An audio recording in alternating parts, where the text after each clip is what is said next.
particular reason kung bakit ito yung naging reason ko lang is kasi ito yung pinakamahal yata na nakita ko doon. Parang feeling ko lang, kapag mahal, mas effective siya, gano'n. So, ito na yung ginamit namin talaga.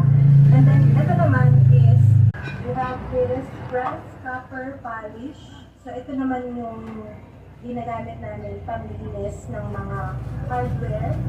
So, ito, 449 pesos sa Ace Hardware din namin sa binibili.